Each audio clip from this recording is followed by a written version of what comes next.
Oke, baik, di sini saya sudah sajikan 20 nomor soal, teman-teman, yang berkaitan dengan materi yang sudah kita pelajari. Ada materi yang berkaitan dengan tujuan teks, pembentukan gagasan utama, kemudian ada hubungan antar bagian teks juga. Nanti kita akan coba bahas satu persatu.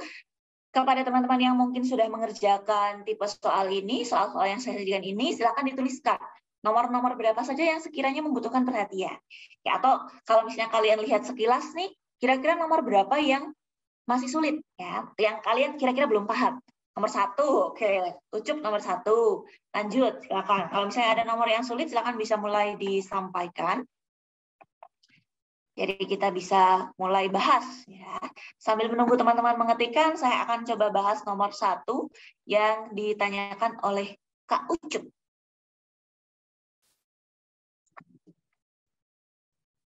Nomor 1.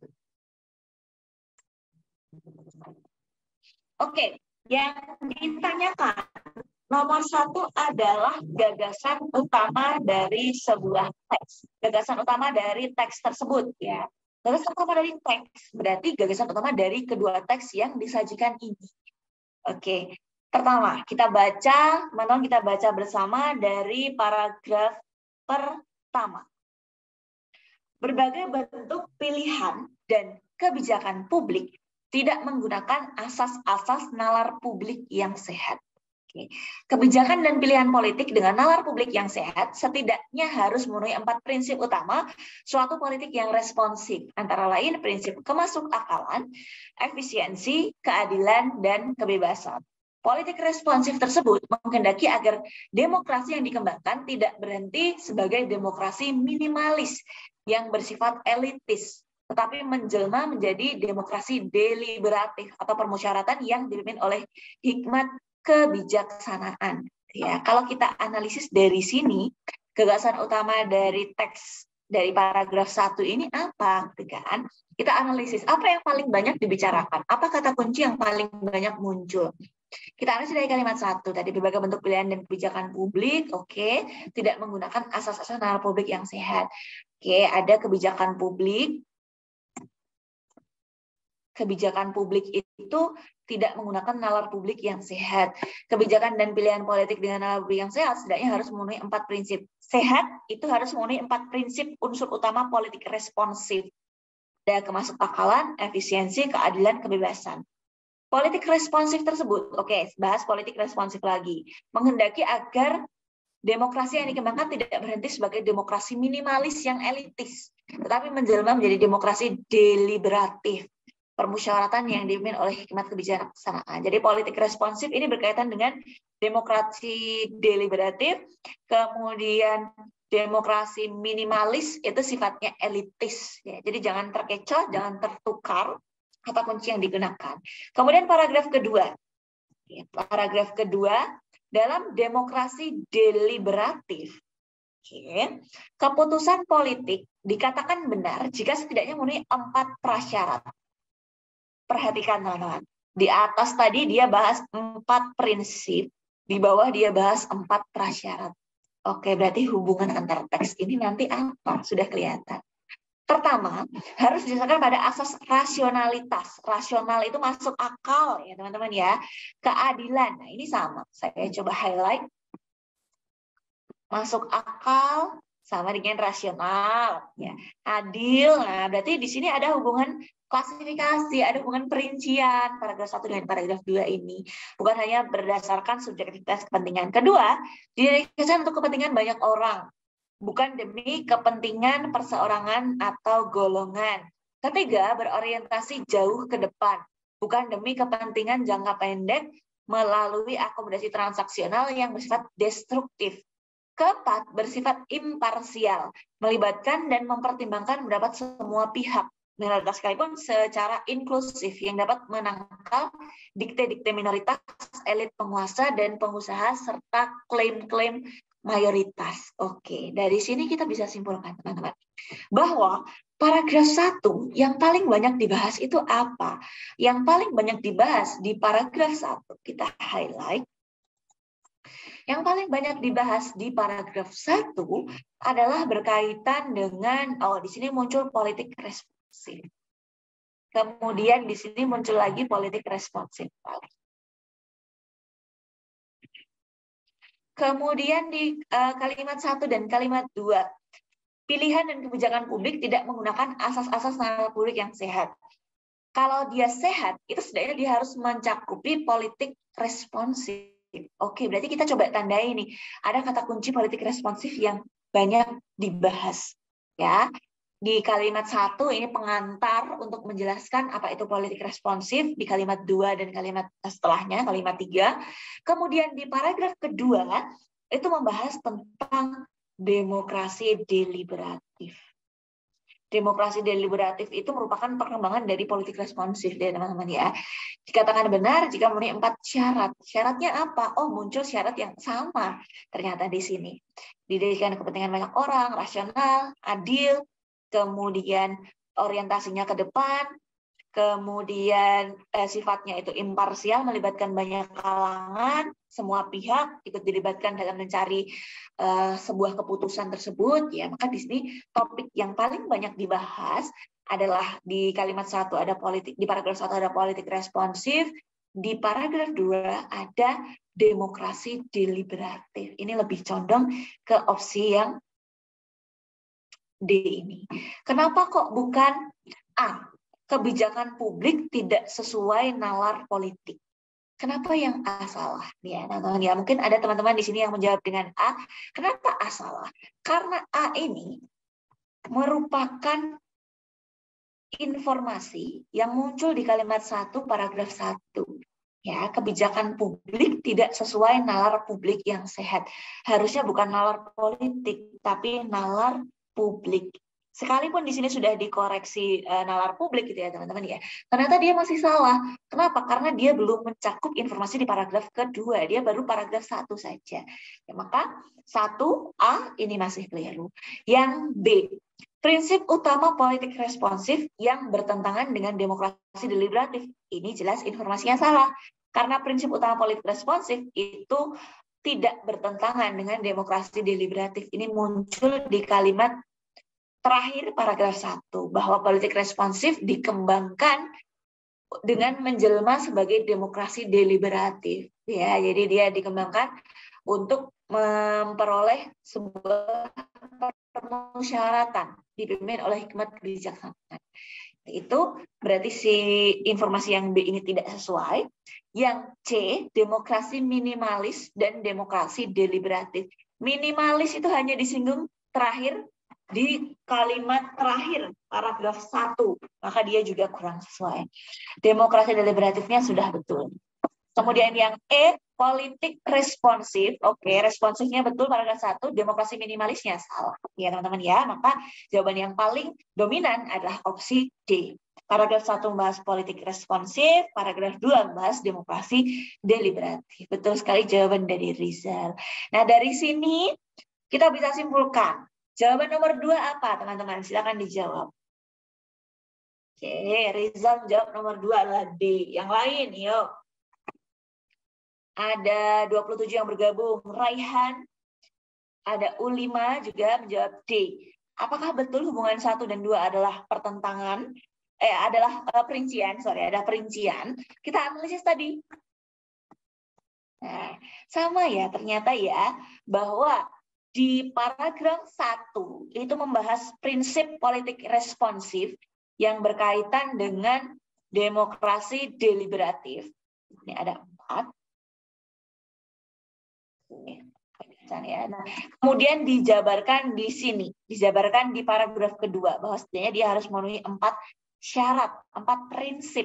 Prinsipnya apa saja itu dikembangkan dari apa yang sudah disampaikan di paragraf pertama. Maka di sini hubungan paragraf 1 dan paragraf 2 adalah hubungan perincian.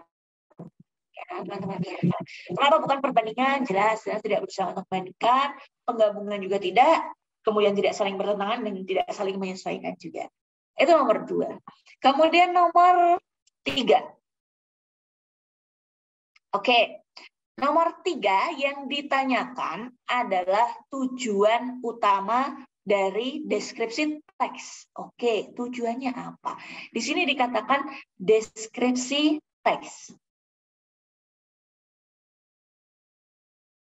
Oke, kalau deskripsi teks atau teks deskripsi itu kan kemungkinan besar dia menggambarkan gitu ya. Tadi kita sudah analisis, oh apakah betul kata kunci menggambarkan ini sesuai? Kita coba analisis dari teks yang disajikan. Ini sudah ada yang menjawab nih, Ucup, kemudian dan Nur Azrina menjawab dengan A. Apakah dia sesuai? Kita analisis dari teks yang disajikan tersebut.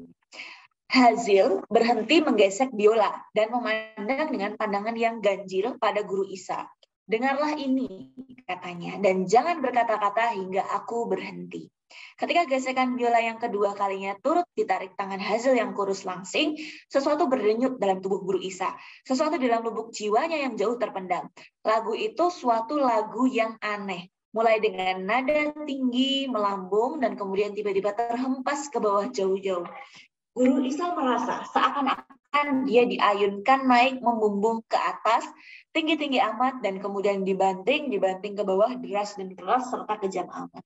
Dan belum habis perasaan ini menghilang dari tubuhnya, dan ketika tiba-tiba jalan lagu berputar dan berpindah tenang, teralun, beriba-iba dan memanggil-manggil sayu, tetapi kesedihan dan mengandung rasa kesenangan menderita.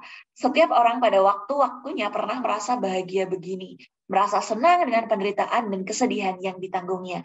Dunia di luar berhenti berputar dan hidup bagi guru Isa. Seakan-akan tempat Hazil dan dia diselubungi sesuatu. Sesuatu yang menguncikan seluruh dunia dari mereka. Oke, kita analisis. Teks yang disajikan ini adalah teks dari kutipan novel Jalan Tak Ada Ujung karya Mohtar Lubis. Tujuannya apa nih? Nah, di sini kita analisis tadi banyak yang menjawab dengan opsi A, ya teman-teman. Kenapa A? Di sana ada membangun latar suasana yang dialami oleh tokoh. Tokohnya siapa? Tokohnya adalah si guru Isa. Latar suasana yang dimunculkan di sana apa? Oh, latar suasana dari permainan biola tadi. Oke, berarti bisa digunakan sebagai opsi jawaban ini. Ya, latar suasana dari permainan biola yang dimainkan oleh Hazil ini ternyata di sana membuat suasana di hati guru Isa ini berkecamuk ya, naik turun di sana. Berarti kita bisa gunakan si opsi A ini, kita bisa tandai sebagai jawaban. Yang B, nah tadi yang kita sudah gunakan menggambarkan, bisa juga menceritakan, saya kata kuncinya menggambarkan sifat dan karakter. Tidak muncul sifat dan karakter di teks tersebut. Ya, tidak muncul sifat guru Isa itu apa, karakternya itu seperti apa, itu tidak muncul di sana. Maka itu keliru. Melukiskan pemandangan alam, jelas salah banget, nggak ada pemandangan alam. Ya, menceritakan apa saja yang terjadi dalam kehidupan tokoh. Tidak diceritakan berkaitan kehidupan tokoh sama sekali.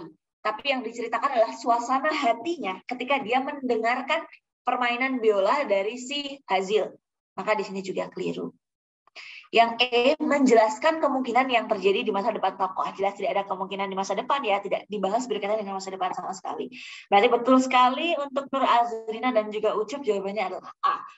Teks ini bertujuan untuk membangun latar suasana yang sedang dialami oleh tokoh guru Isa. Ya teman-teman, ya itu nomor 3. Berikutnya nomor 4. Jawabannya apa? Silahkan diketikkan. Nomor 4E, Ucup nih, putus cinta. Oke. Kita analisis. Guru Isa merasa seakan-akan dia diayunkan naik membumbung ke atas. Tinggi-tinggi amat dan kemudian dibanting ke bawah. Deras dan keras serta kejam amat. Teks ini menyatakan bahwa guru Isa sedang jatuh cinta. Kalau jatuh cinta berarti cukup diayunkan naik membumbung ke atas tinggi-tinggi amat. Ya, tidak ada turunnya. Ya. Guru Isa sedang ketakutan. Nggak ada ketakutan di sini. Nggak ada unsur ketakutan. Melamun dalam perjalanan pulang juga tidak ada. Guru Isa sedang menikmati alunan biola yang indah. Tidak sesuai juga ya teman-teman. Ya, karena di sana sudah muncul suasana yang ada di perasaan tokoh. Intinya, dari kutipan tersebut kita bisa tahu bahwa guru Isa ini sedang putus cinta. Terus dimainkan biola yang mengalun, naik turun, membuat perasaannya itu berdesir gitu ceritanya ya. Maka di sini jawabannya betul sekali, Ucup dan Harisa jawabannya adalah E. Ya teman-teman ya. Sekarang nomor 5. Pola deskripsi yang mirip. Silakan tentukan jawabannya, teman-teman. Nomor 5, di sini ada yang menjawab C. Ucup menjawab dengan C. Kenapa C? Ada yang lain? Nomor 5. Yuk, selain C, ada jawaban yang lain?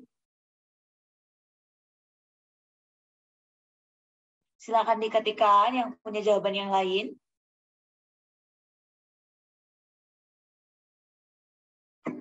Oke, tidak ada. Oke, sambil kalian coba mengetikkan jawabannya, silakan kita analisis ya.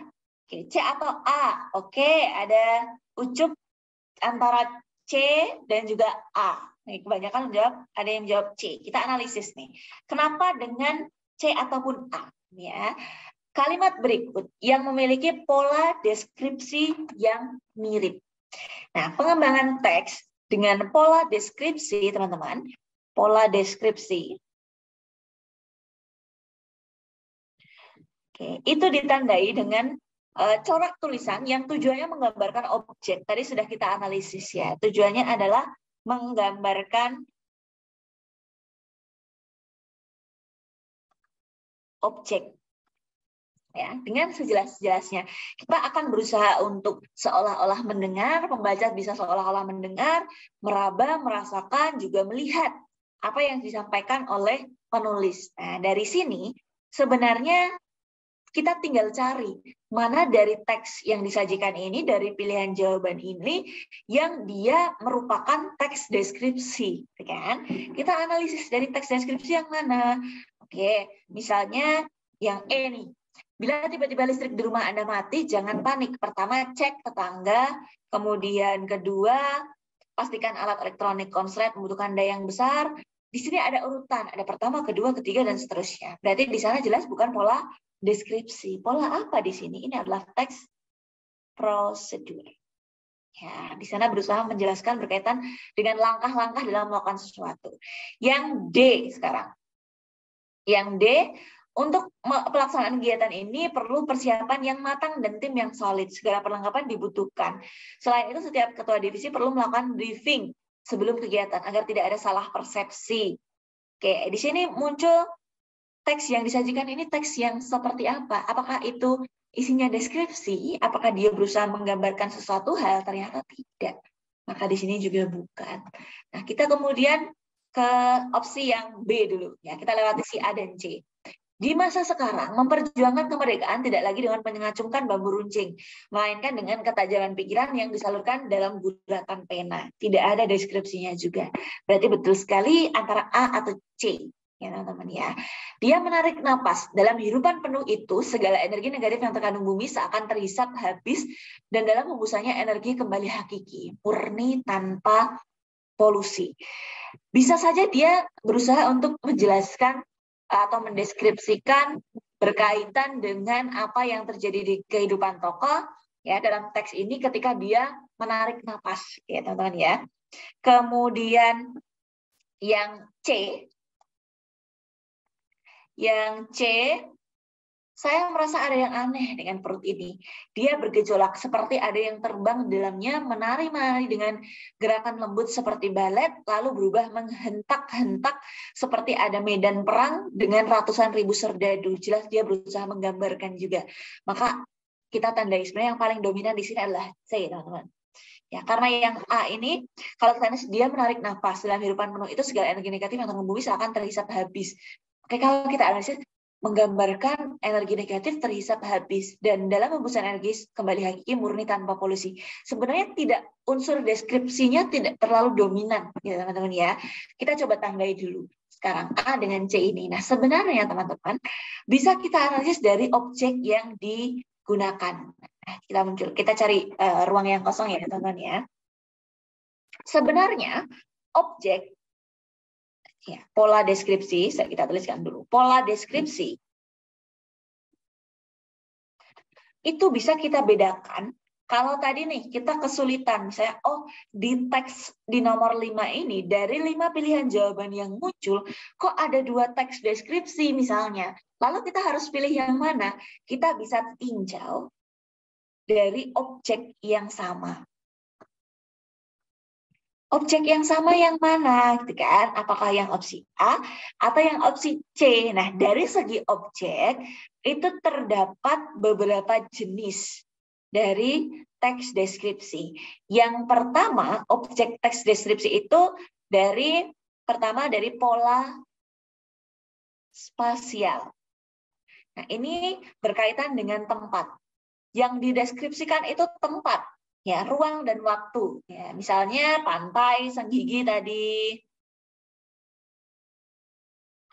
ruang dan waktu. Ya, teman-teman, itu pola spasial berkaitan dengan tempat, yang dianalisis berkaitan dengan ruang dan waktu.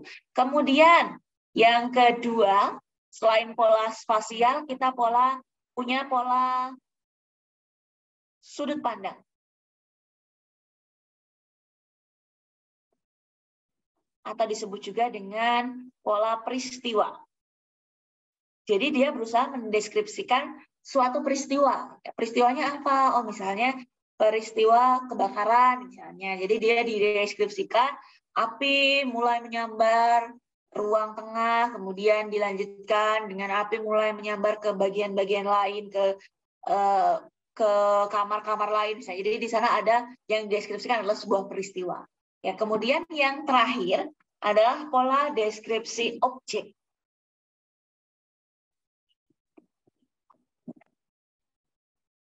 Nah, pola deskripsi objek ini yang dideskripsikan itu bisa orang, bisa benda, atau bisa binatang. Nah, jadi ada orang, benda, atau binatang. Ini pola objek. Jadi ada 3 jenis objek yang bisa kita analisis untuk teks deskripsi. Ada pola spasial berkaitan dengan tempat, ruang dan waktu, pola sudut pandang berkaitan dengan peristiwa, dan juga pola objek. Itu bisa mendeskripsikan orang, mendeskripsikan benda, atau mendeskripsikan binatang. Nah, dari teks tadi, dari teks ini lebih condong kemana? Apakah ke orang, apakah ke peristiwa, atau ke ruang dan waktu? Ruang dan waktu atau spasial jelas dia bukan. Nah, di sini bisa sebenarnya kita analisis dari segi peristiwa, pola deskripsi peristiwa. Peristiwa apa? Yaitu peristiwa permainan biola yang berkaitan dengan apa yang dirasakan atau suasana yang dirasakan oleh tokoh si guru Isa tadi. Jadi ketika biolanya ditarik, sesuatu berdenyut. Kemudian tiba-tiba lagu berputar, perasaannya berputar lagi. Jadi di sana ada urutan peristiwa yang berkaitan antara permainan biola dengan perasaan si guru Isa. Itu dari segi peristiwa. Kemudian kalau kita analisis mana yang sama-sama dia menjabarkan suatu peristiwa, ini adalah opsi yang C, ya. Jadi saya merasa ada yang aneh dengan perut ini, dia bergejolak seperti ada yang terbang, menari-nari. Dan ini di sana intinya dia menjabarkan bahwa ada sesuatu yang terjadi di dalam perutnya, ya. Mungkin dia sedang mengalami masalah kesehatan dan sebagainya. Gitu. Maka jawabannya yang paling dominan adalah opsi yang C. Ini ya teman-teman ya. Sekarang kalau mau di screenshot bisa. Soal ini pernah muncul di soal UTBK, teman-teman. Jadi kalian bisa analisis dari tipe-tipe ini. Tuh, dari pola deskripsi ini. Kemudian saya coba cari untuk soal yang sama.